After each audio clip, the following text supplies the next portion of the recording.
How you doing, everyone? And welcome to another Saturday night here with Piscari Fly. My name is Peter Driver, and it's Nymphin November week number 2. So last week we switched over to the Irish Fly Fair there to do a bit of a show for those guys, and it was a fantastic success. Well done, Stevie and Elaine, and a great weekend. But we're back here now with Piscari Fly, and we're going to pick up where we left off with Nymphin November. So say hi to everybody out there. Robbie Berry's on there, Dave Toohey, Sean Maher, Christoph is there. Thanks very much for joining us here tonight, Piscari Fly. Hope he's all liked my new little fancy intro. Thanks, shout out to Josh, good friend of mine over there in Finland, from Fishcoin. He did that. Hi Lucas, hey, how's it going? Hi Gianluca. Thanks, Gianluca, I like the intro and stuff. So I hope you all enjoyed that little bit of fancy. Getting better every week, getting a little bit more techie every week. Hi James Gibson, hope you're keeping well. Hope everyone's keeping well. It's Saturday night and we're still in lockdown. Hi Declan Smith, thanks a million. Darius, how you doing? Hi Patrick. But Saturday night here again, still in lockdown, and we're going to do a little bit of fly time here. So we went from week 1, we were kind of talking a lot about beads, hooks, nymphs and stuff like that. Moving into week 2, now we're going to do a couple of patterns here. I've got a couple of nice patterns, good early season patterns that I want to show you. Hi Declan Noonan, hi Trevor, hi Paul Burke, good evening to yourself. Sandra Shaughnessy from Rathdrum, County Wicklow. How you doing, Sandra? Hope you're all keeping well up there in Rathdrum. Hi Graham and Graham. So hi Dave O'Donovan on there. Dave, have you a trivia question for us tonight? If so, if Dave has a trivia question, we might find a little prize to give out there. If Dave wants to ask that there during the show, you can. If he's got something. Hi Kieran, Sherlock, hope you're well. So I got a couple of patterns here, early season patterns that work really well in the early season. They're also quite good and effective during. Hi Craig McDonald, Davies on there as well. They're quite good during heavy water as well. I find them quite effective. So we're going to tie up a couple of patterns. Then we're going to go away from the fly tying altogether. And as I explained in week 1, we're going to move on to showing you some setups and stuff like that. So basically I'm going to talk through and build my Nymphin setup, my Euro Nymphin rig, okay? As I mentioned at the start of week 1, I don't ever proclaim to be an expert by any means, or to know the whole Bible, as want of a better explanation, in Euro Nymphin, but I'm just explaining the way I do it, and while everybody, and it is important that everybody has their own kind of way of doing things when it comes to Euro Nymphin. This is just the way I do it, so I'm just sharing with you the way I'm doing. I'm not preaching to anybody by any means saying that this is the right way or the only way, but it's just the way I do it. So I'm just going to explain that as we go on. We're going to talk about indicators, different accessories, different things like that later on, reels, rods, you name it. Going to go through a whole setup, how I rig everything up, that'll come later on. But what I'm going to do for now is we're going to tie a couple of nymphs, okay? So in the vise here, I've got jig size 12, and I got a 4mm copper slotted tungsten beads, super glued up into place. This is a peep and caddis pattern that I've done quite numerous times. I did a video of it one time, I think, and I also did. I'm actually starting ahead of myself a bit there. I did a video of it one time, and most of you have seen pictures of this peep and caddis, but it's very effective early season fly, and it's also very good in heavy water. So I'm just going to put a bit of number 4 flat lead onto that hook, and that's about 5 turns, and just shove it up in there behind that bead. Like so. And using my Kevlar, I start at the back of the lid, and it just keeps it all in place. If it twists a little bit, it's okay. I'll get a good layer of that on. You can put a little blob of super glue on that there as well if you want, and make sure it's all well trapped in. Hope everyone's keeping well. Hope everyone's had a good week, and if anybody has any questions or wants to say hi, by all means, shout across. It's nice to see us all there. Colin Healy, Deirdre Delaney's on there, Sean Maher. Great to see us all back. Hope you all enjoyed last week at the Irish Fly Fair, the Irish Virtual Fly Fair. Good out night. Really enjoyed it and got some some great feedback for us. So, and by the way, we love the feedback. So if you have any feedback, by all means, shoot us across there. This video will be posted on YouTube tomorrow for anyone that didn't get to won't get to see it tonight. As I tell you there, I'm going to put in glow bright number 12.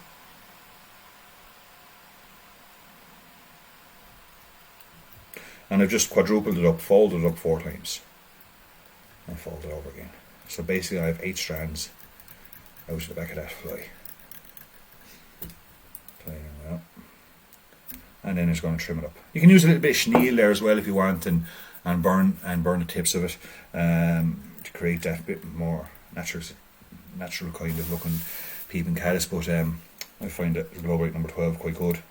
I'm going to put in some legs here, and it is dyed yellow or olive, whichever you prefer, partridge. And I basically just snipped out a little bit of the centre, and it's going to let them loop around, as you can see. Then it gives us nice little leggy effect there on the back of that fly. By Patrick Feeder.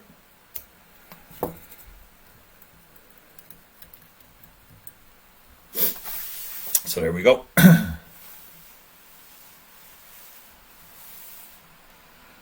Now for the rib for this one, we're going to use number 12 Pearl Mylar. Simple enough pattern, but very, very effective. Find a good say during the start of the season, plus it's so heavy with that extra lead and that 4 mil. Just catch it. It's also quite good in heavy flooded water, I find as well. A bit of Pearl Mylar. Then I'm going to take the body, and the body's a mix. So I've got a bit of UV peacock, or UV fox squirrel, should I say. The peacock comes later on. And a little bit of hare's ear. Just mixing up the two a bit. Just between the finger and the thumb. Mix it up.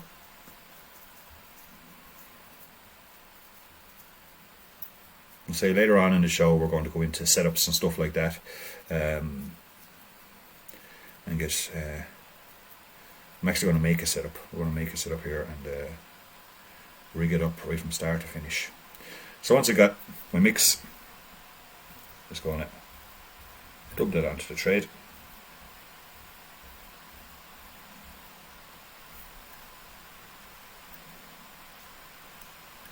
And start building up that body.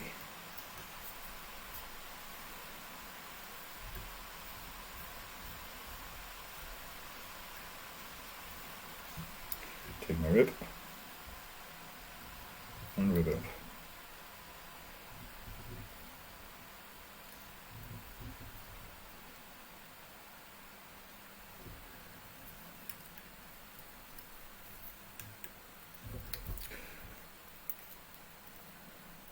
Just leaving slight gaps between the rib.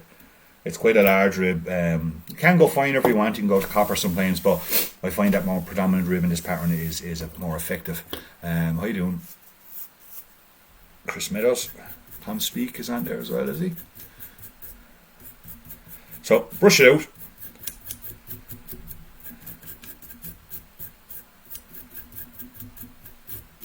Get all those little bits of dubbing out in between the rib, as you can see.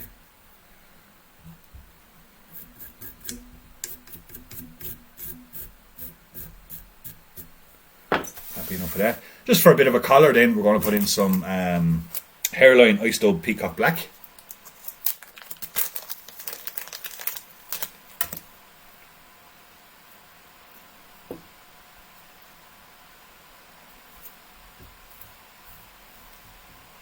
Smaller pinch. Say less is more. And we're going to put that on there. And I will put another little bit on.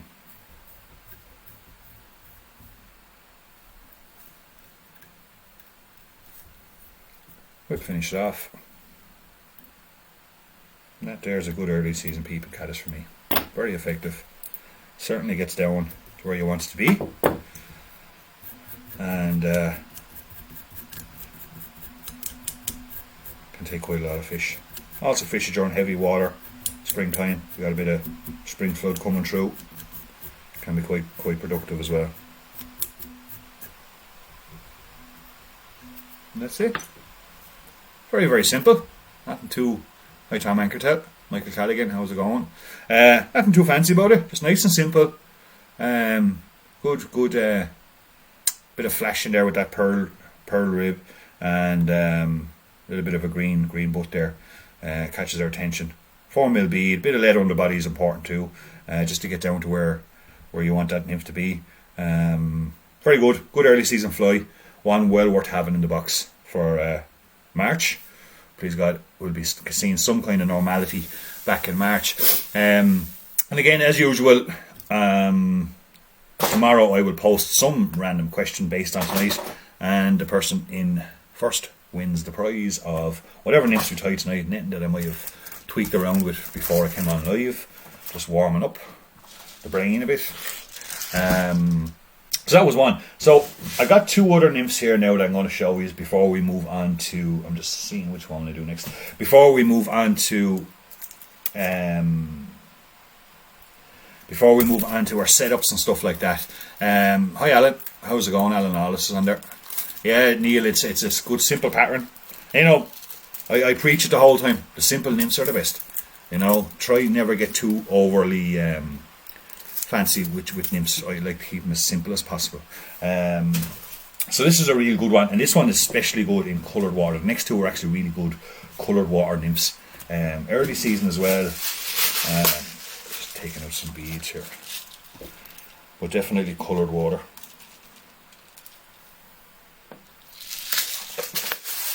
So the hook I'm going to use for this one is a Claw C240, and it's a size 14. Hey Dave Porter, how's everyone in the West? So I'm just going to put a 4mm bead onto that. And as you can see with these hooks, they're shorter shank, larger gape, but really good for this particular pattern. Now, next is the thread.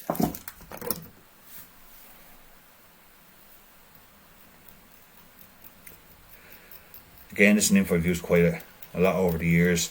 And up in my home river, and the Avonmore and County Wicklow, black is a very, very good colour. Hare's ear on black. Black's a very good colour. It's very kind of peaty dark water, but it's very productive up there, and it's one I've often used. Actually, one of the better days I ever had in Slovenia was on the Soko River, and there was a slight colour on it. Now, when the colour on the Soko, it goes white, milky white, and actually got a couple of really nice fish that day. When the other guys that were in our group were struggling, and it was on this particular pattern. Really good fly in coloured water. I always find black to be very productive in coloured water. That tail there is Glow-Brite number 7. Because of the silhouette, I think they can see the silhouette of the black quite easy in coloured water. A little bit of Dublin or something stuck on that thread there. It's just a little bit of Glow-Brite tail.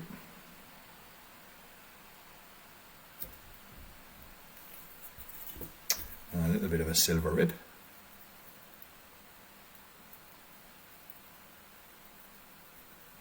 Yeah, Peter has a question there. Is that first fly competition legal with the lead? Yes, yeah, so you're allowed to put lead in. I know definitely Fitzmoosh.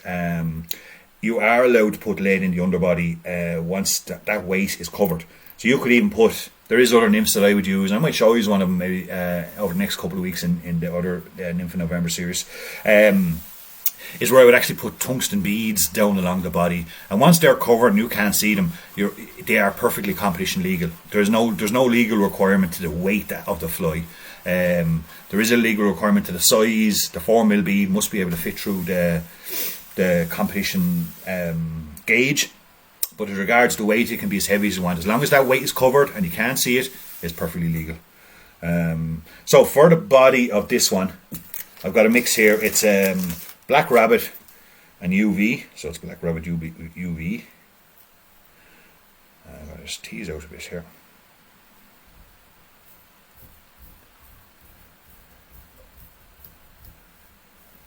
A little less there for a moment.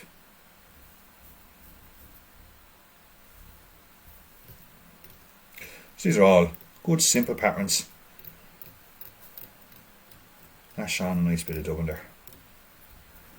Take my rib. Rib it up. Now you can also this fly if you don't want to ribbon it. Make a dubbing brush and dubbing brush it up. But just for this particular one, on the next nymph I'm going to show you the dubbing brush stuff. But for this particular one, we're going to just put on it a bit of a rib there. Use a dubbing brush. Get that dubbing to come out a bit. Get that nice spiky look to it.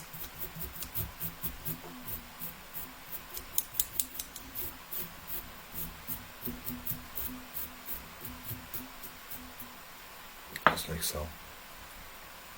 Now we're going to put in a little CDC hackle here, and we're going to use some black CDC for the hackle of this one. Just going to take out a bit of black CDC here now and pick out the right kind of feather I'm looking for.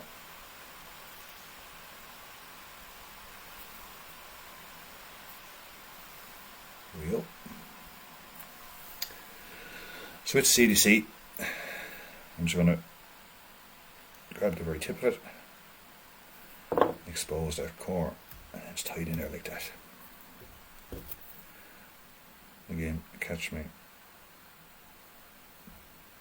CDC in my hackle pliers and wind it on.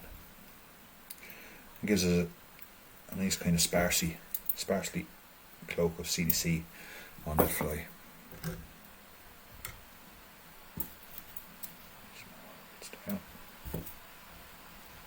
Stroke it back a bit, a couple of turns in behind that bead. Make sure everything's secured in. Then we're going back to our little bit of black UV again. Same dubbing as we used on the body. Hi Elaine. Elaine Munn is on there. Had a good week, Elaine. It did indeed. Busiest kind of week, thank God. But it was good. Good week. Hope you enjoyed last weekend, Elaine. It was great. A lot of great content going up there on the site. I was watching it, and fantastic. Well done. Whip finish in behind that bead. If you're fishing dirty coloured water, that will be a nymph you have to have. That is lethal, dirty coloured water. Just get that UV dubbing out to blend in a bit with that CDC. Okay, wet and it's out in the daylight. Now if you want to just trim your CDC, if you think it's too long, I'd be quite happy with that. But if you think it's too long, catch it all together, switch fingers over, and just break it with the finger and the thumb. Don't cut it with the scissors, it just makes it look very unnatural. Just tweak it out. Finger and the thumb, and there you have it. Very simple again. You can see that UV once we brush it out, the little flecks of UV coming through out into that cloak of CDC. Fantastic nymph. Very effective, saying coloured water. Really good early season pattern as well. Definitely one for next March, please God, as well. So there we go. 2 fast flies. We're motoring on. Say once we get a few flies done, a couple of nymphs covered, we are going to move on to setting up a rig and talking through a lot of that kind of stuff. And by all means, if anybody has any questions, please shout them across. Yeah, Kieran Sherlock has a good question there. So why do people put CDC in nymphs? Yeah, a little bit of movement. It's a soft hackle. Personally, I like a soft hackle, CDC or partridge over kind of a stiffer cocker hen cackle in my nymphs. It also kind of, Kieran, when it gets wet, it can trap air bubbles, and it makes it look very realistic when it gets under the water. You'll see it if you fish one early next year, and look at it when it's wet. And you can also, and I know some people have been doing it, is putting some dry fly powder onto their nymphs, their CDC nymphs, just to catch those extra air bubbles. Can be very effective for getting trout to take, especially very fussy fish. So yeah, it's just a lovely soft hackle, comes in really well around the body of the nymph, doesn't overpower it, has a little bit of movement, but say it can trap those air bubbles, which can be highly effective as well. Definitely one worth playing with. There's a couple of nymphs, a few pheasant tails and stuff that I use that are very, very effective that way with the CDC on as a cloak. Okay, The third nymph that I'm going to do here is, yeah, I do. I have all that tail material on the website there, Patrick. And if anybody hasn't noticed already, that on our website we have a category there, and basically every Saturday night, Sunday morning, all the materials that we have in stock will be on that website under each fly pattern. So these flies will be photographed tonight or tomorrow morning, and they will be put up on the website tonight or tomorrow, and you can just go on to the link of the fly, click on the fly, and then all the materials will be there for you, specifically for what we tie tonight. And just going to pick out a bead here now for this particular pattern.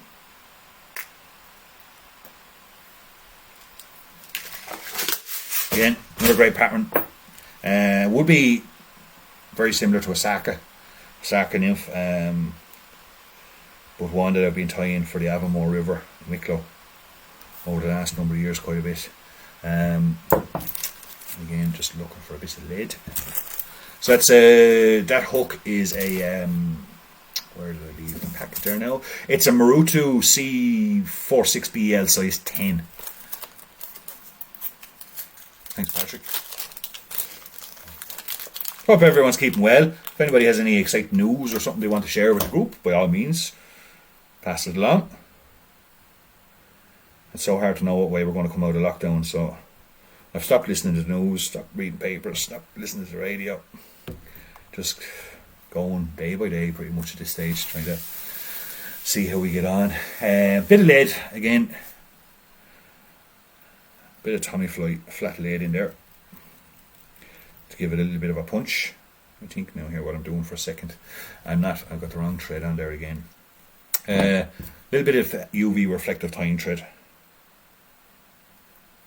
Going to put a little butt on this one rather than a tail.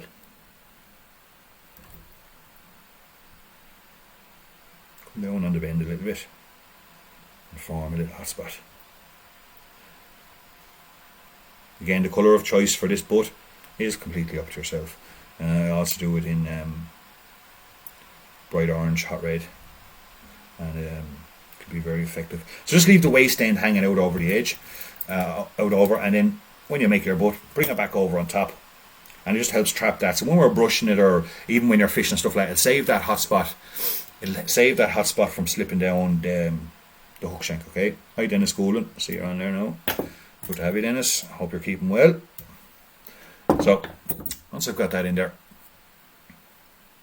I'll go back to my Kevlar, which slipped out of the thread bobbin, so I have to just retread it.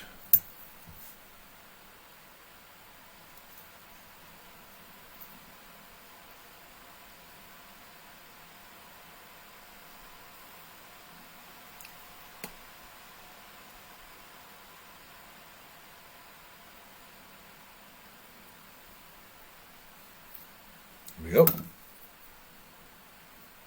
Back to the Kevlar. I'm just going to put a few turns in over that lead just to make sure it's secure there before I continue on. Move.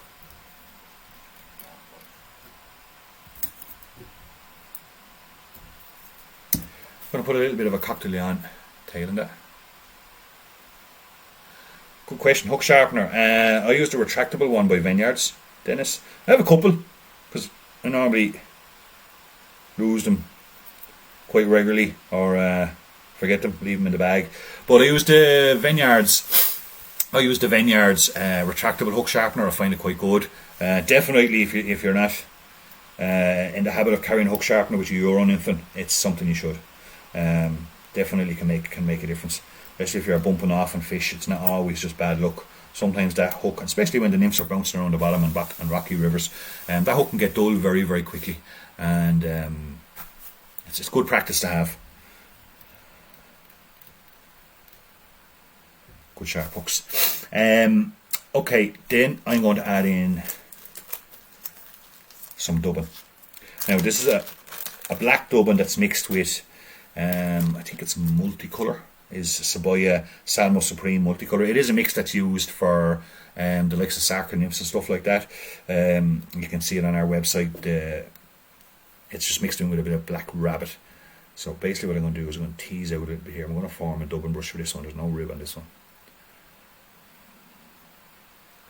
So the advantage about using a Dublin brush, it allows you to have an awful lot more kind of spiky effect on there.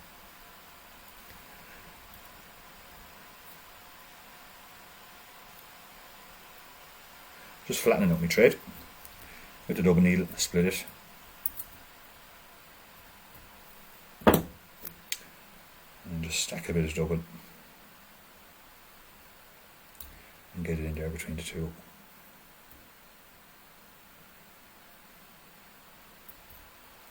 Trap it in. And as always, just pinch the thread, start spinning. Paul Jenkins, yeah, you could take a bug off and replace, and I do that quite regularly, and especially when I go to competitions. I would never fish a used, what I call a second-hand nymph, the one that I've used before, in the fear that I mightn't be blunt. Yeah, excuse me. Absolutely, you can just take off and use a new one, but they can get blunt quite quickly. And if you happen to run out of bugs, well then a quick little sharpen can make all the difference. But no, yeah, and I tend to do that, like, especially when I'm say tournament fishing. I will say bring all brand new nymphs, start winding it up the body, and just stroking back some of those.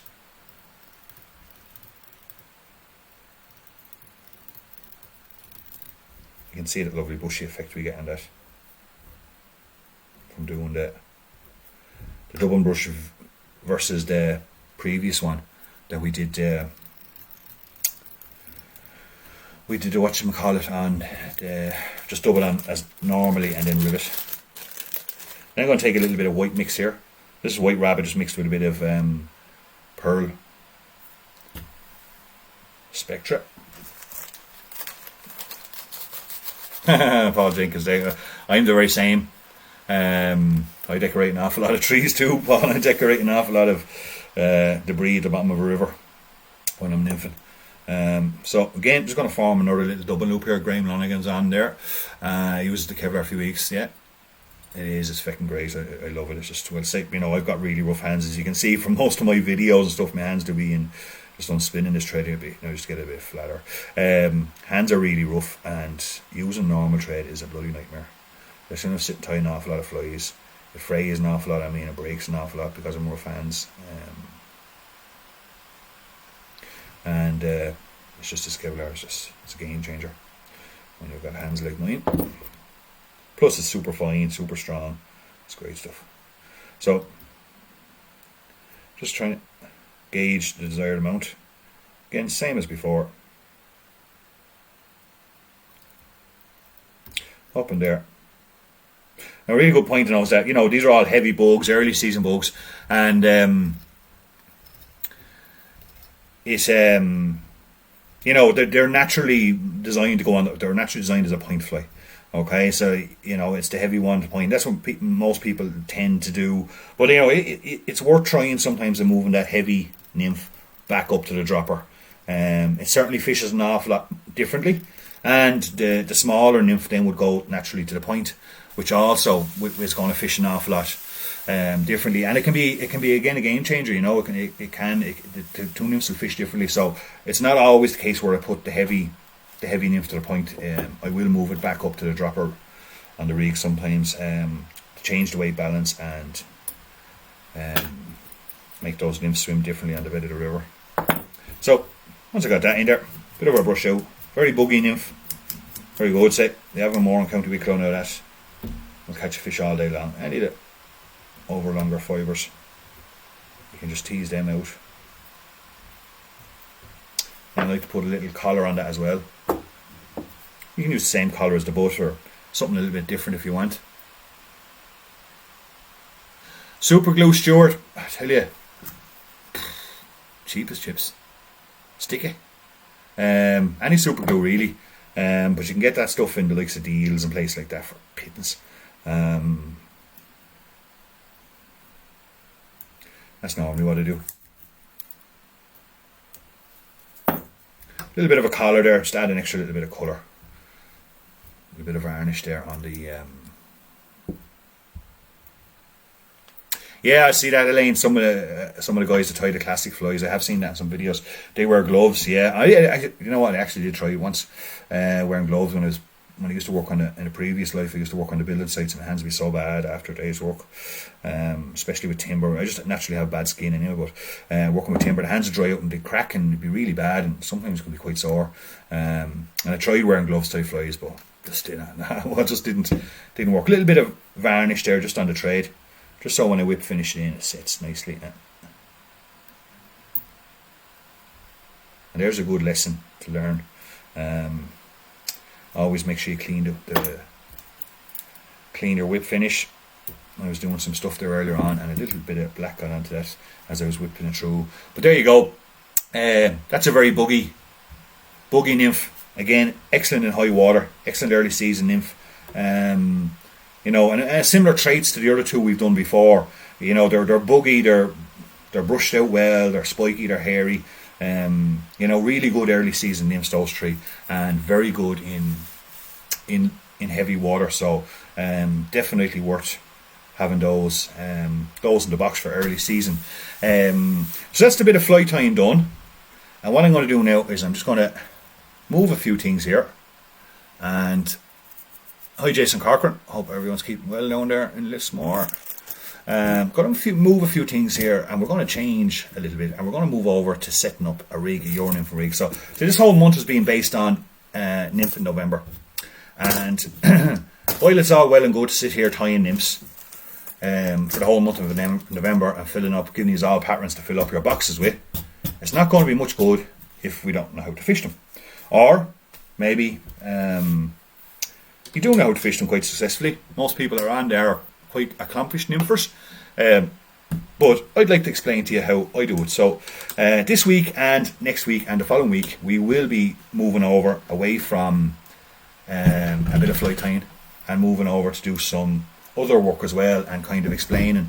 I do get asked an awful lot of questions throughout the season about my rigs and how do you fish it properly and what setups do I use, and you know, and I'm going to explain the setup I use personally. Okay, not saying that this is the right way, not saying this is the way everyone should do it, but this is the way I do it.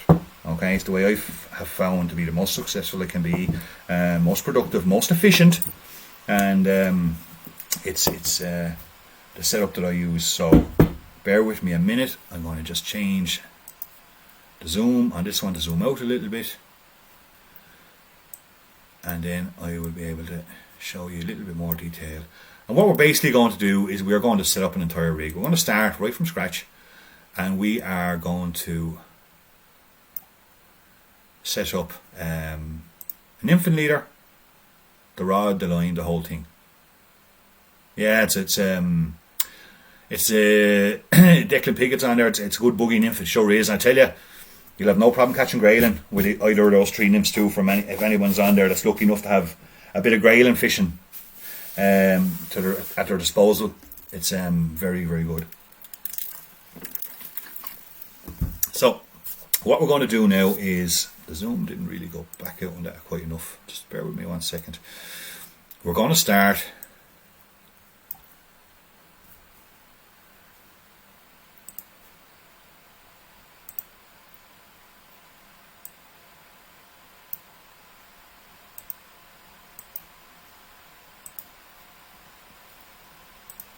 that's a bit better. Okay, what we're going to do is we are going to start with looking at a few things about our rod. Okay, so we're going to start at basics.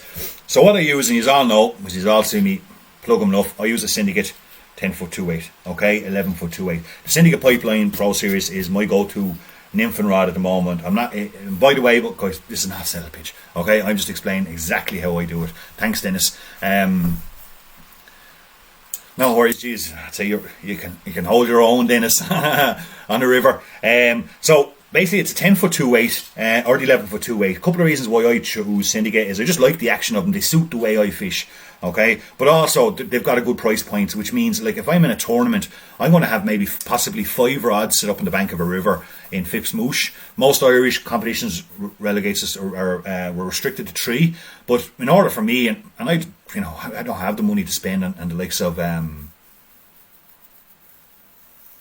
yeah, Paul Jenkins, it is. It's all those videos are up on YouTube, previous videos we do, and this one will be up on YouTube tomorrow. But I certainly can't afford to have 4 or 5 Sages or Hardys or any other kind of heavy priced rods up on the bank of the river. But I can afford to have a few syndicates. They're a bit better on price point, warranties excellent on them as well. So what I say, they really suit the style, the way I fish. I fish quite aggressively in the river, and they have fantastic tip of protection, and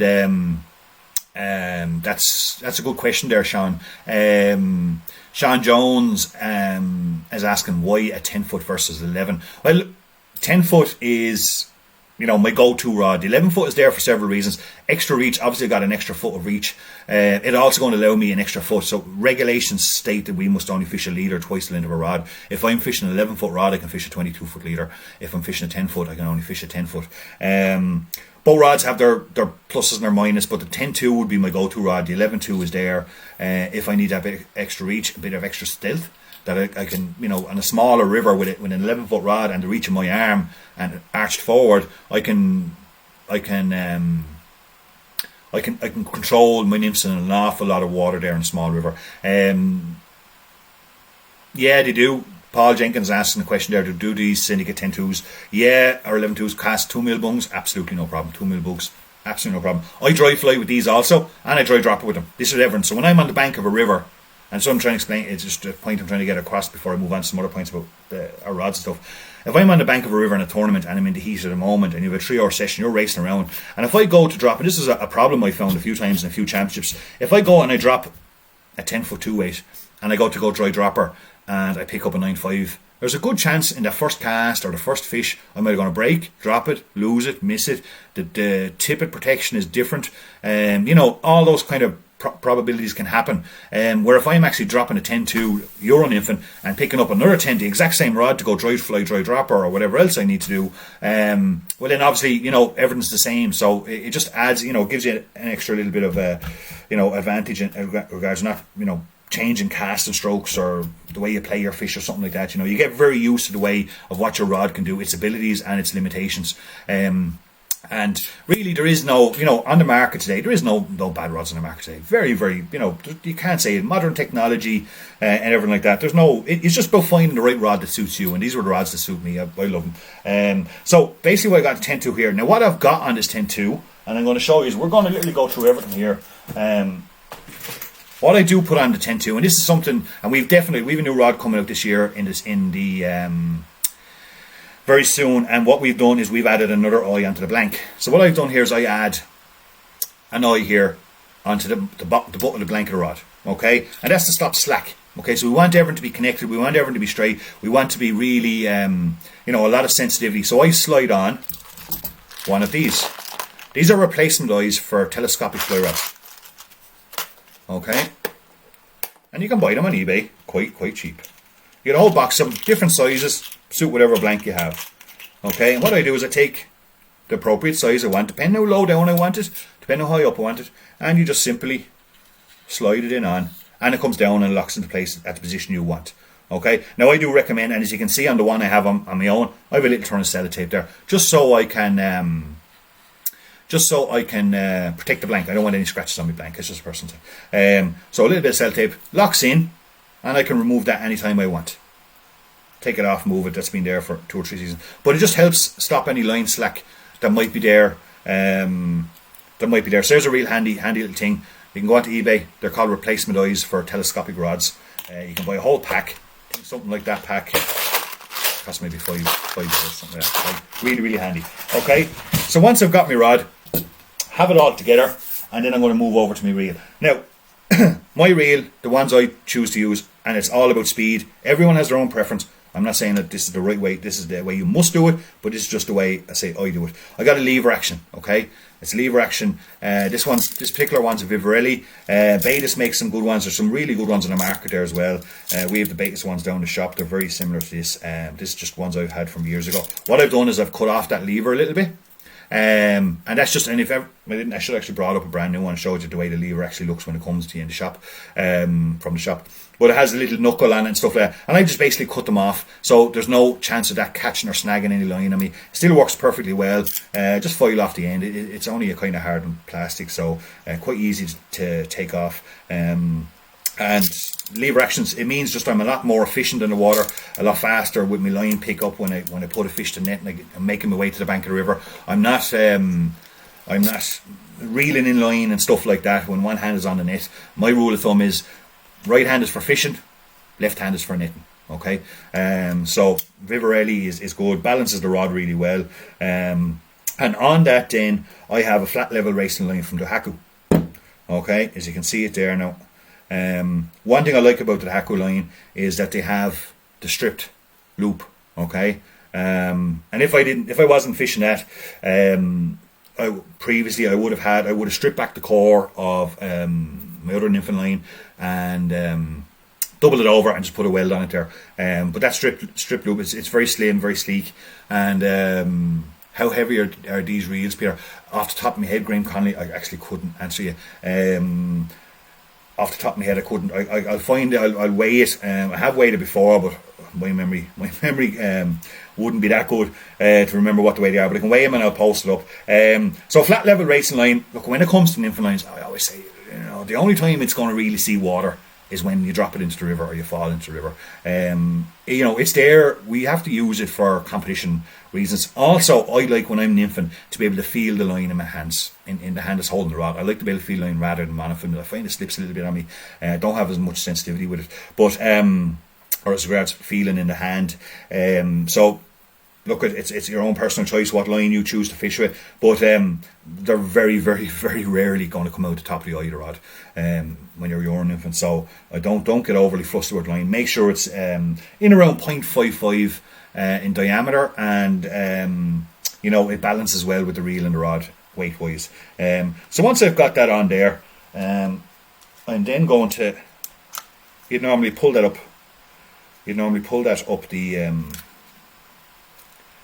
the eyes of the rod, and you're ready to stick on your leader if you haven't got your leader on already. Now what we're going to do is we're going to build a leader now. So I got loads of different leaders, formulas, like I've been at them for a long time, and I've got pages and pages and pages. Tom O'Connor's on there. Yeah, they're really, really good reels, the Vivarellis, and they stand the test time. We treat them like dirt, and they get so much abuse, and they still keep going every year. So I'd be so surprised how they keep going. So when it comes to the latest, there's a load of formulas out there. I've put some posts up on previous blogs, and anyone that's been to kind of master classes and stuff like that with me or nymphing days, they would have seen that there's a fair bit to leader, and the leader is crucial. It's got to be built in whatever format you need or formula that you need to suit the way you fish. Okay, and I preach that an awful lot, that I make leaders for people, I sell them in the shop and different things, and they suit some people and some people they don't. There's the whole debate there between aggressive leaders and progressive leaders, and the way it turns over, and the acceleration of the nymph into the water. But the kind of two I'm going to cover now, one specifically going to build and put it on this actual reel, is the kind of two that I used mostly last year, and found them quite good. Now most guys nowadays are building leaders of 0.18 and even finer material, and it's good, yeah, absolutely, and I do it myself. What I use for my building the main running line of my is the XPS Special C High Vis Trabuco. Most people know this, most people are fishing it already. Fantastic stuff. Okay, nice little bit of spring in it, a little bit of stretch in that there, a little bit of shock absorbent, which is really good in relation to tippet protection. Okay, so that's what I'm using for that. Now for this particular leader that I'm going to build is one I used last year quite a bit, and it's not just run it off in rough measurement lengths. We actually measure to the mil. I actually measure to the mil. So for the first part of this, it's 0.25.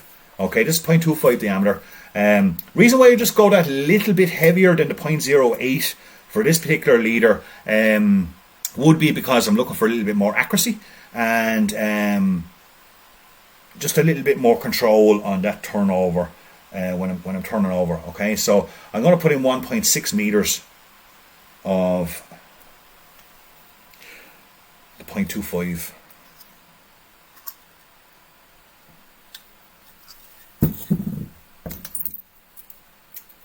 See, everyone has their own. Then I'm going to taper that down to 0.22. So there's a very slight little taper on it. And all I do here to join these two is I do a double blood. Gianluca is on there and saying the best stuff it is fantastic. Just a double blood knot. Double blood is the knot I use for nearly everything. Literally everything. It's again, everyone has their own confidence in their knots, whatever knot you're using, and you've got confidence in it, by all means stay to that. Don't change. Just doing a simple blood to join those two. Just moisten them. Saves the burn when you're locking it in. And trim it off. So if anyone has any questions at any stage, by all means ask. Now you can boil these as well when you get it all made up, and I have done it before. I have boiled them up a bit to give an extra bit of spring to them. If you know, got to be on super light tippets, and I'm going to be fishing for this leader is for a 10 foot. So this leader is going to work out. Paul Jenkins is asking. This leader is going to work out for a 10 foot. It's going to work around 15 foot for the leader, and then we're going to put on the tippet on it afterwards. It's going to be a 10 foot, so the overall length will be in around 20 foot. If I was making this for a an 11 foot rod in the 0.25, I would just have added on an extra couple of feet there. So with the 0.22 then, I am going to put in 1.2 meters.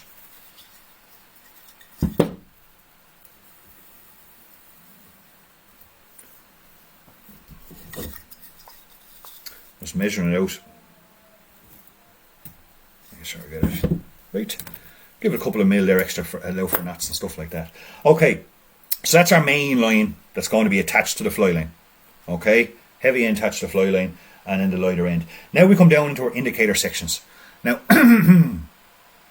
so Gianluca is doing very similar kind of. He's tapering from 0.25 down to 0.18. Some people are fishing long, flat level sections, and that's you know, quite sensitive. It can be very light and quite sensitive, and very, you know, it's good practice to go as light as you can. But just and I do fish it. It's on some of my other reels. And if I was setting up in a competition, I would have different rods and reels set up in different ways, depending on the water I'm going to be fishing. So I come into colour section here now. This is what I like to do. Is what I like to put on is what I call a locator. Okay, I'm coming in here now. Locator material can be anything you want it to be, as long as it's high vis. There's some strain original in a bright high vis orange. I find this really good. It's Concept Pink monofilament. I'm not sure how many people have crossed it. Really high UV reflection off that in a bright pink. I find that very good, and I'm going to use that as well. Other stuff then you've got for you got that Spirit nylon. It's quite good. It's a bio colour, and that can be quite good for this indicator section as well. We're going to use the Concept Pink 0.22, and I'm going to just take that in there, and I'm going to add in 0.6 of them. Again, just doing a double blood.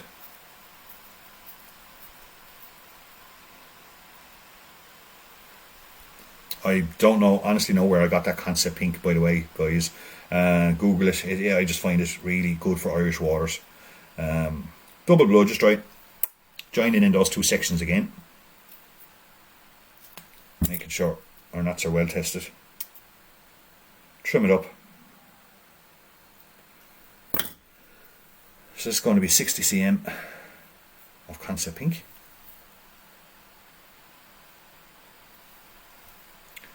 Trim it off. Now, when I would change the colours of that, like, you know, if it depends on where I'm fishing, but you know, in Irish waters, I just find that pink is really sticks out for me. So now we're going to go to our indicator section. Okay, and this is where, there's a lot of product out there. Some of the stuff I find really good, some of the best stuff I find would be the indicator section from Baetis. You got two different colours, pink, white, and red and yellow. Really, really good stuff, good diameters. Really good stuff. We have that on the website, so check it out if you want. Other stuff there, you've got, the Hanes competition strike indicators. They're quite good as well. I find them good.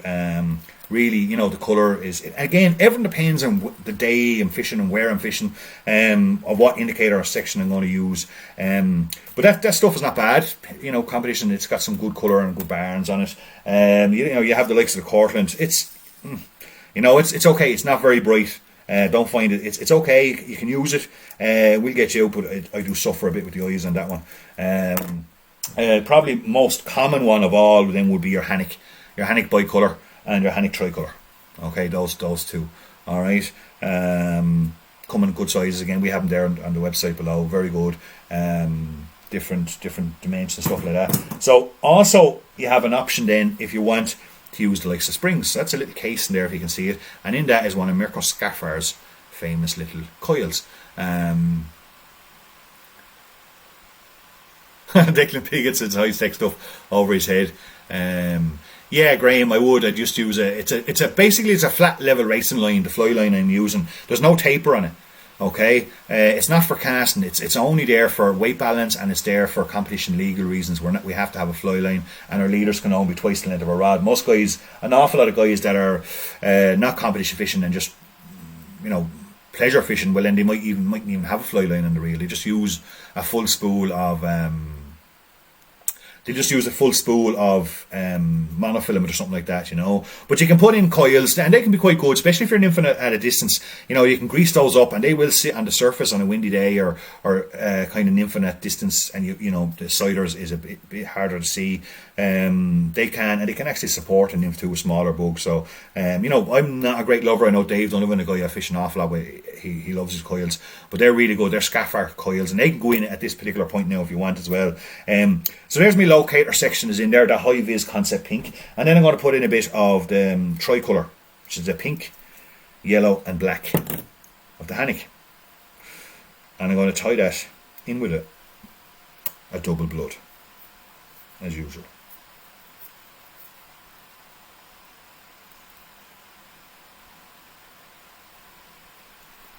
Now you can leave your tag end sticking out here. Extend your tag end off that by colour. Leave it sticking out again just for extra bit of visibility. If you gink that up, and again if you're fishing that distance away, that tag end will stick up and it'll be like a flashlight coming down the river at you, especially on windy days. And an awful lot of people come to me with questions about how do you fish in the wind, or I hear it constantly, on days out or tournaments when the wind blows up, that fucking wind, jeez, I can't stand that wind. I've one simple principle, if there's something that bothers you when you're fishing, go out and practice in that environment to eliminate it. Don't just hate it and don't, get up this morning and I'm going to go do a bit of fishing today, look out the window nymphing, or it's a bit windy, I'm not going nymphing today, too much wind, hate that bloody wind. So by all means, get out and practice in the wind. But that little tag end that's sticking out there, that can be very effective on a windy day. Drop everything onto the water and saves the wind. So after that, Robbie Berry's lost well. I'm going to do a little bit of a recap there. Hi, Stephen Potts. I'm going to do a little bit of a recap when I got it built. And again, this will be up on YouTube, so by all means, go on, sit down with the stuff yourselves, make it. And so in this here, I'm going to put in 1.3 meters. And what I'll actually do tonight or tomorrow, depending on what time I get finished up at,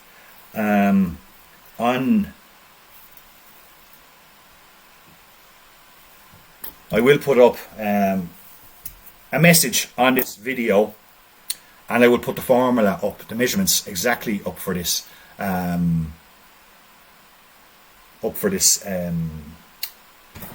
leader.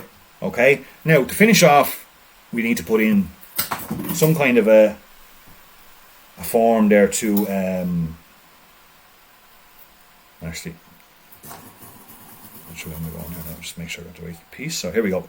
We need to put in some. A lot of guys would now at this stage use tippet rings, which I had here somewhere. But you have other options other than that as well. Definitely brought them up. Okay, you have tippet rings, but you also have rubberized rings. Who do you call them? Make them. They're not bad. I've tried them. Basis have these rubberized rings. I'm not a personal lover of the micro ring at this particular point. What I use is the Perfection Loop. I like a Perfection Loop.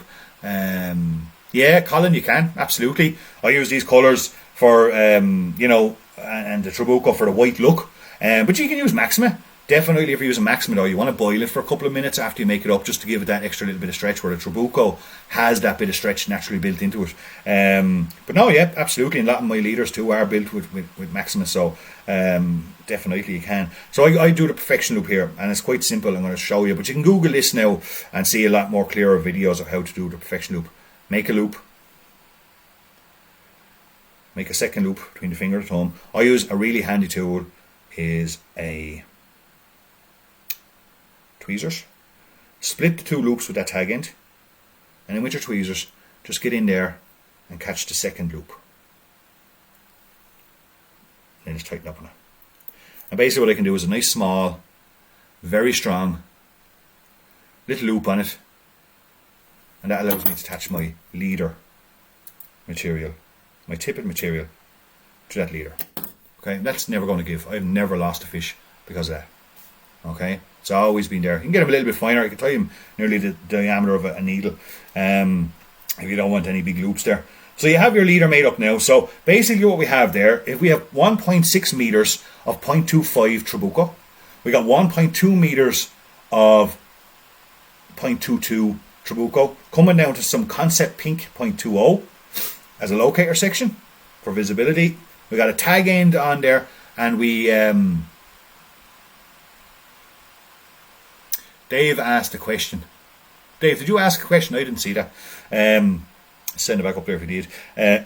So then I come into my section of indicator, which is Hanick bicolor, and that is 1.3 meters in length. So I will put that formula up for you guys. This is one, it's just one of my leaders. There's loads of them I use and have, but this is just one that kind of last year I just was using an awful lot.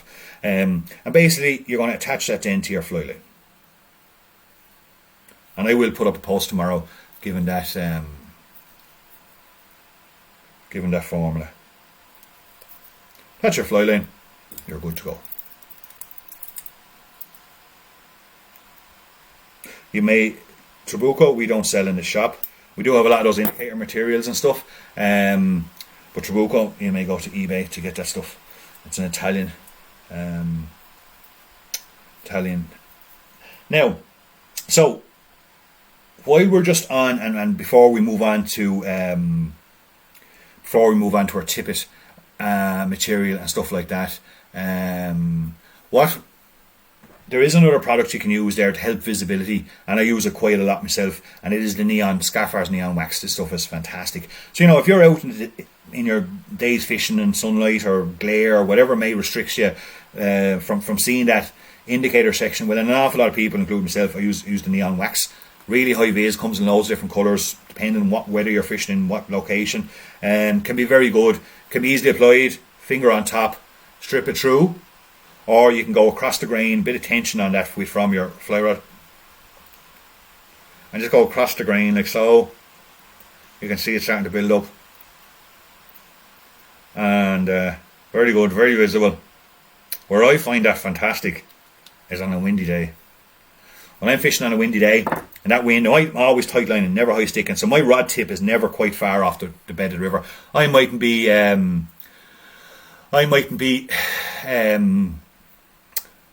my rod tip could be maybe only 18 inches to 2 foot off the river. I'm always keeping it low and tight. And if the wind comes, I put on some Scarfar's Wax, drop everything onto the water. Wind plays no effect into acting like a sail or pushing the nymphs up higher in the water level. And the wax then just kind of semi-floats on the surface and very visible, and still have that visual connection to what's going on underneath down at the nymphs. So that's just a useful kind of tip of making up and a very simple leader, Euro nymph and leader setup. Okay, so I will post it something tomorrow on it or tonight in relation to that formula. Keep an eye out for it. But that's that. Now we move on to our leader. Okay, now this is, a minefield when it comes to leader material. There is so much stuff out there, it's unbelievable. And by all means, everyone has their preference, and whatever you have confidence in, that's the best leader material you can use. If you have confidence in using Hanic fluorocarbon, which is quite good, monofilament, Maxima, whatever it may be, by all means, stick to what you use. Having confidence in your setup is half the battle, I believe. For me, I like using Shogun. Okay, that's just me personally. It's a monofilament. I'm not overly mad on fluorocarbon on rivers. And absolutely, when you're buzzer fishing, and it does fluorocarbon, it does sink quicker. It's a bit more dense. But if I'm fishing 2 4mm beads with a bit of lead behind it and 3-4 foot of water, they're going to penetrate no matter what. And if you're fishing low diameters in your tippet leader, they're going to penetrate with quite a lot of speed. Davy's on their recommendations in sunglasses. Yeah, I use the Rapid Eyewear sunglasses, Davy, for a couple of reasons, and you'll see them in our shop. We have them down below. We sell them. You've got interchangeable lenses, which is really good. I find, if you've got a fixed set of lenses, well then, some days they're good, some days the lens colour doesn't suit. So the Rapid Eyewear, you can change those lenses. If it gets dark in the evening, you can put on the brighter ones. A lot of people use them now in Ireland. I've been using them for a good few years. They're not expensive, which I like, because I tend to break an awful lot of sunglasses or lose them. They got breathers on them as well, so if you're moving around to the river, it's quite hot, it starts to fog up, that drives me nuts. So there's breathers on them, which are really good. So I'd recommend the Rapid Eyewears. They're fantastic. Very good question. So Dave has put the question back up there. Name 2 Irishmen that have won 2 sessions at the same World Championships. There's a tricky one. Don't know if you get that one on Google. First person in to answer that, I will think of a prize. What I will do, first person to give the correct answer to that, Dave, you might keep an eye on that one and let me know who wins it, will win themselves a free spool of Baetis indicator material.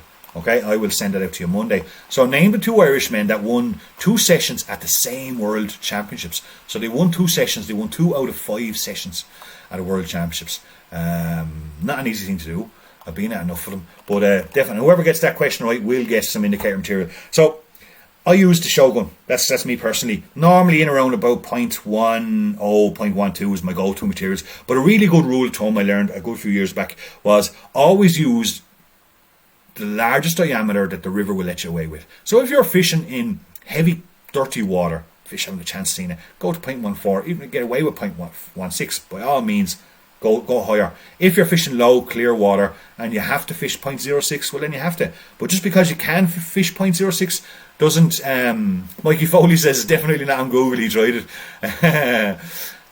Colin O'Gara's on there, yeah, great, they are great, Rapid glasses are fantastic. Colin Healy guessed Tom Beecher and David Donovan. No, I think Dave gave a little bit of a tip there earlier on, and it was 2 Leinster men.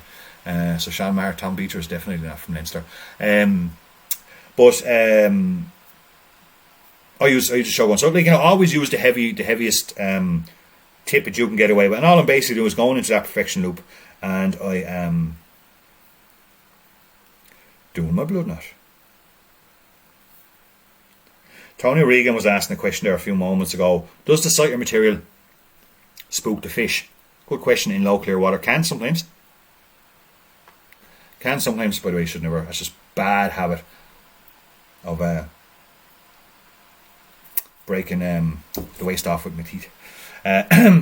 So yeah, look, it's debatable, Tony. Normally if I'm Euro nymphing, I'm in amongst the fish. Next week really we're going to go into an awful lot of fish management, beat management, how we can manipulate fish behaviour to help us to try and isolate them and catch them. When I'm Euro nymphing, I'm only ever probably maybe 15 foot away, 20 foot away from those nymphs in the river, making quite a bit of noise. So if they're not spooked by me in there, well then the leader mightn't. But if you're long French nymphing kind of stuff and long distance and stuff like that, you can go down and maybe use all Maxima stuff like that. But and a small bit of the indicator piece. But normally if they're spooky fish and I want to fish nymphs at distance, I just go to dry dropper. But when I'm Euro nymphing, I'm not overly worried about whether my indicator spooks them or not. Now from here, when we're doing our when we're doing our tippet and our bead placement on the tippet, okay? It's important to keep this the same. Not only, I see someone asked a question there a few moments ago, your name slipped up on the feed there, sorry. How deep can you fish this? You can fish these any depth, you know. Now, keeping the bead placement on your tippet at the same location, no matter what you fish, is an absolute must in my book, okay? And it's called weight balance and weight placement on the whole rig. You get so used to it by fishing the same rod, the similarish type of tapered leaders that you make up, and then the weight placement being at the same position makes you become very sensitive. And we're always looking for extra sensitivity. So, you know, the distance between the two beads, the distance between your dropper bead and your indicator, I always keep the same, because you become so used to it that even now when I'm nymphing, if I get the smallest piece of dirt on one of my nymphs or something like that, I'll detect it, I'll know there's something different there straight away, because I'm so used to your nymph with the whole setup very similar over long periods of time, years even.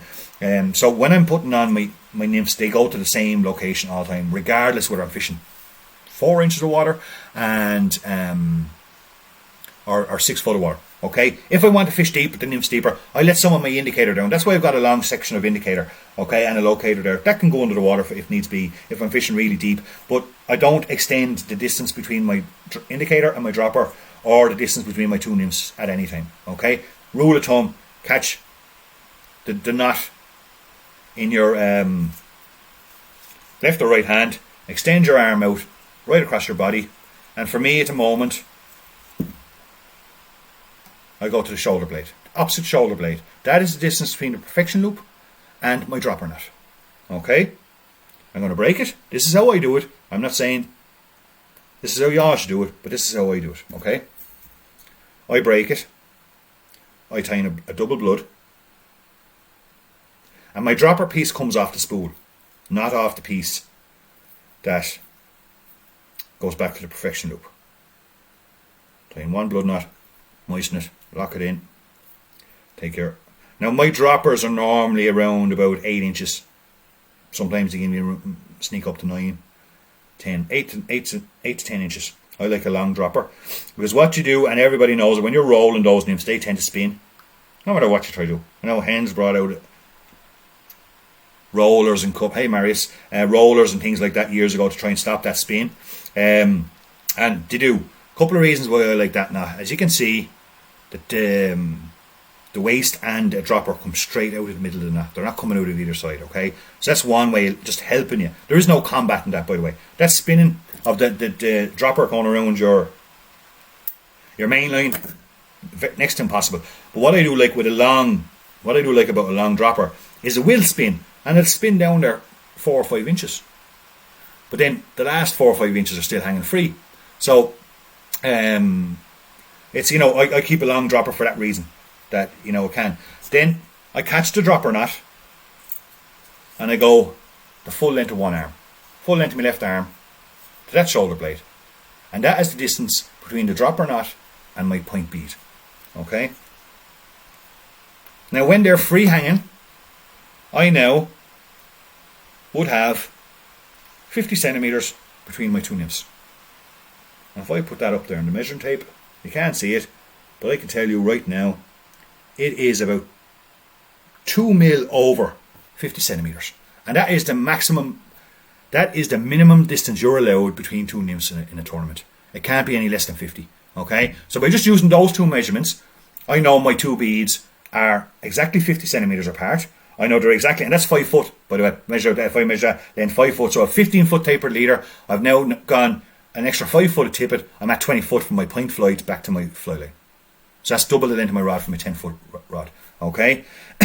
That weight balance stays there all the time. So when I put on my two nymphs, they're always going to be 50 centimeters apart. And for me, that makes a crucial distance as regards sensitivity, of being accurate, of being able to handle those nymphs and put them exactly and do exactly what I want with them, to keep that distance between those two nymphs. So practice it, make it kind of a rule of thumb for yourself that whatever, keep consistency there between your two beads, because it is weight balance. It does affect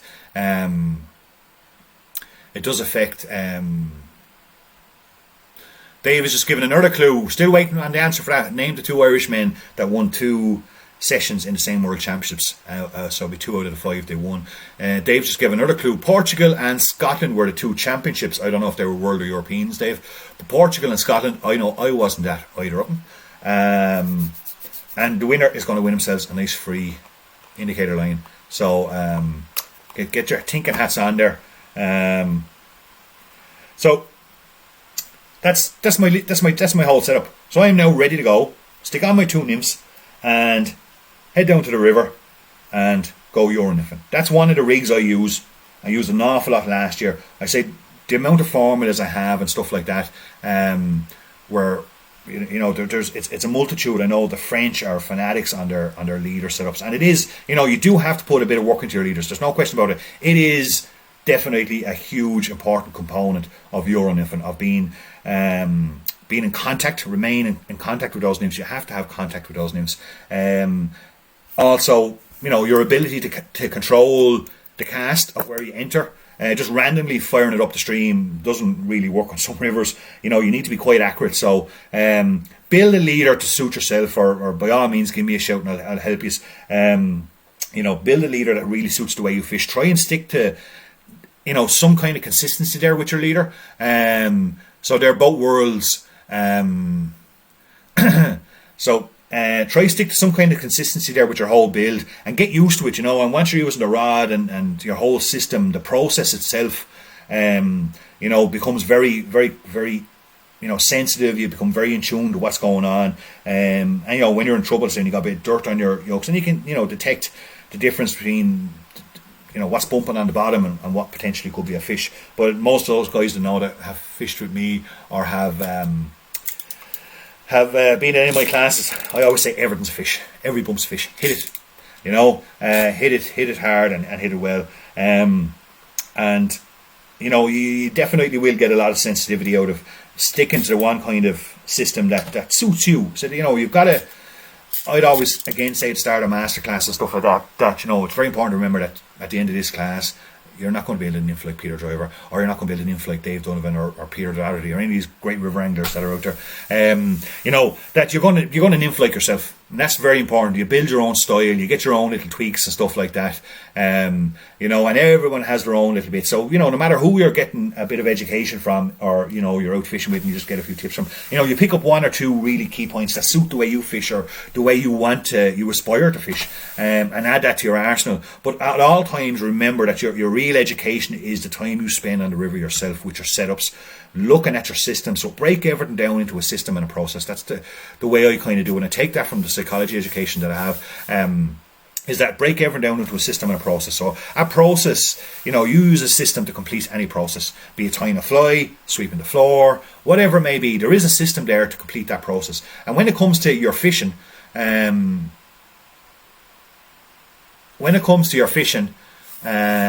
so Sean Matter was halfway there. When it comes to your fishing, do the very same thing. Break everything down into a process and a system. So even when I'm looking at the process of landing a fish and bringing a fish to a controller, making sure your landing net is well attached on properly, that it's the whole system that you use for netting that fish, for getting it into controller, it's all done. You've addressed it. And same when it comes to your whole setup and your rig. Well then, spend some time during the winter. Sit down, look at your rod, add in the extra eye if you feel it's necessary. Look at your reel, look at the balance of them, look at the line you're using. What's more effective. Spend some time in your leader material, and really get it fine tuned and look at that whole system you use to complete the process of casting. Sensitivity, it's important, because that is worth fish. And I'd say, when you're kind of coaching and doing stuff like that, everyone's to the value of a fish. So if you're using a well balanced rod and reel with good tippet protection, something that you're very comfortable with, something that suits your style, well then that's worth 1 fish, possibly even 2 fish to you. If you're using a really good leader setup, formula that really suits you well, maybe built out of the likes of Trabuco and stuff like that, has extra bit of stretching it for tip protection, well that's worth another fish to you. So the whole theory behind it is that when you're standing on the ridge at the start of a competition and you're looking at all the other competitors, or standing in the signing park, you could pick out half of those competitors and say, well, I'm probably already 10 fish ahead of those guys, because I've really focused on the detail. I've broke everything down into systems and processes. I'm really confident on the setup I have. I'm really confident on the leader I have, the tippet material I use. You know, I've got clean flies. There's no chance of one of those being dull or weak in any way. You know, and all that stuff adds up. So spend some time really looking at that. Really looking at that. And get out on the river. Get out on the river and practice. While some of this might be sounding, and see Robbie's on there saying, let's get a few lessons anytime. Jesus, anyone that wants to ever come out with me, you're more than welcome. But it is, and while it might sound a little bit high tech there now, complicated, working on measurements and all that stuff, we are always trying to simplify it as best we can. Dave O'Donovan has just given the answer. DJ Byrne in Portugal won 2 sessions in 2006. Terry Kelly won 2 sessions in 2009 in Scotland. Well done to both those anglers. Great achievement. I know we haven't been up there in the Phipps Moosh World and European Championships. Dave is the only person to hold a medal from those, if I'm not mistaken, in World and Europeans anyway. To win 2 sessions is a good achievement. So well done to both DJ and Terry for those back in 2006. Who is the winner, Dave? Who am I going to be sending some spirit indicator line to from, or Betis, just say Betis if they're going to win that. Dave, you might just let me know who won that. But look, that's a bit of a rundown of the rig that I use. A couple of really good nymphs there at the start for early season. And I hope you enjoyed it. If anyone's got any questions in the next few minutes, while I'm just recapping on what we're going to be doing for next week to give you some idea, by all means shoot them across. If you have any questions during the week, pick up the phone and ring me. It's lockdown. I'm at home 7 days a week and I love having the chat. Graham Lanigan wants Graham Lanigan wants an easy question, a handy question next week. But again, Dave, if you wouldn't mind answering me and just tell me who won that. So I hope you've all got something out of that in relation to how I set up my rig. So if there's any questions, by all means, feel free to give me a ring anytime. I will post a formula for that.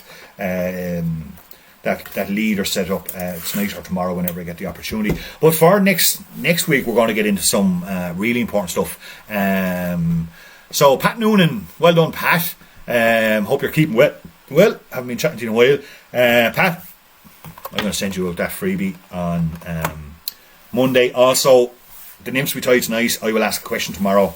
When I'm actually posting this leader setup, I will ask a question on that, and whoever gets that will win the prize. So for next week, we're in week 3. We're going to look at approaching the river. So I'm going to begin tying some flies, and there's nothing too visual about this. So what I'm actually going to do is I'm going to be tying flies, and I'm going to be talking at the same time about rivercraft and approaching the river.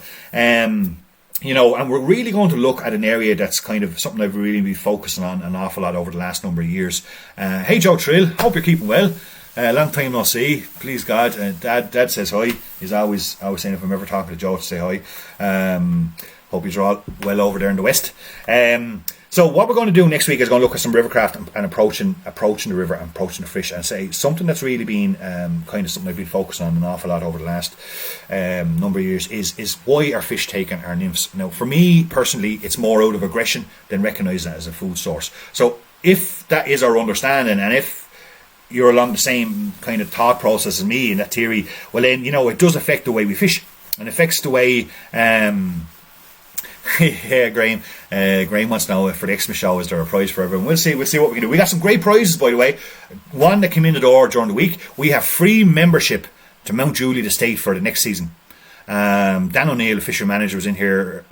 He was passing by the other day, and he done a click and collect, and he collected a few bit of stuff. We were chatting in the yard, social distancing of course, and he was saying for the Christmas show we can give away a free membership. So Christmas show will be coming up sometime over the Christmas period. Haven't picked the date yet. Still working on it. We got some guest hires coming in. It's going to be a couple of hours long. Bit of fun, bit of crack. So make sure you're there watching that one. But anyway, so we're looking next week then at why fish take our food. We're looking at predominant lies versus protective lies. Why fish sit in this different type of water. Being able to, as an angler, when you're approaching the river, being able to push fish into key areas that you can really target them with your different nymphs and stuff like that. Where to start is a really good question. What as regards what water, where to start. I always say there's no medals for fishing all your beats.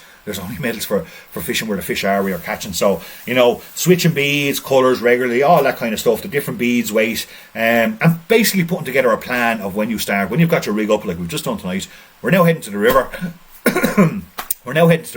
And we're going to start approaching that piece of water. So what do we pick? How do we do it, and what are we looking to try and do as we go through that session? So we're going to cover that next week with a couple of more key patterns. We're going to move on to patterns this week. We kind of covered some heavier stuff.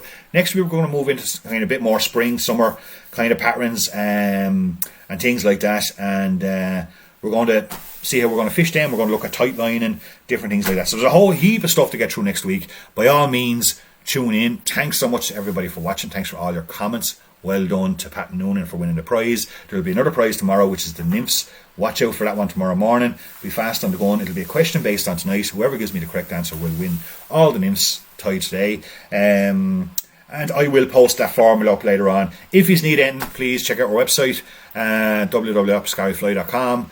And again, thanks for watching, everybody. Hope you have a good Saturday night.